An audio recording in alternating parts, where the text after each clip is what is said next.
Good morning and welcome to the School of Transformation.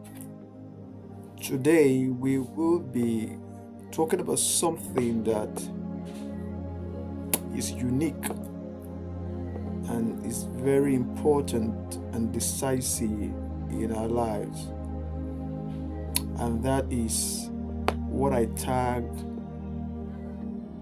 interactive intelligence. Now, I believe for me that we don't just interact with people because there is need for interaction.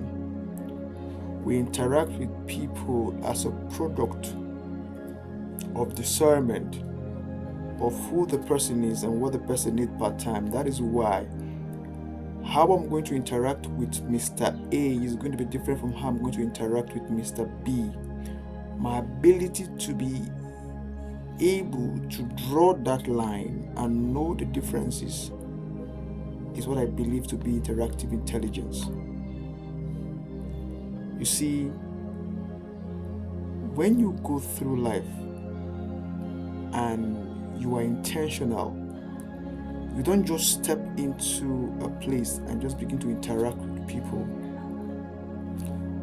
Honor to life, honor to people's perception of life, honor to people's way of life, to people's culture, to people's upbringing, to people's environmental experience demands that before you engage people, in the process of engagement, you do them the courtesy of studying them.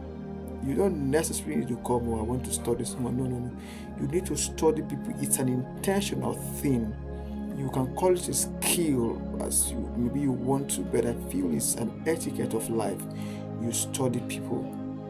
You study people's body language. You study people approach to things. What is their value system? You can get that on the go. And you do that by being courteous yourself. You do that by presenting your own value system and see how people are going to respond to your value system. And it's on the strength of this that you cannot begin to interact with people. You owe people that. And that is why scripture says we should be at peace with all men. It is not a passive peace, it is an interactive peace. So, and it's on the strength of this I also want to chip in. Also learn via interactive intelligence how to draw boundaries. When you interact with people, either in good faith or in good conscience, and they are giving you the cold shoulder, they are putting out energy or responses that are not reciprocal or are not in goodwill.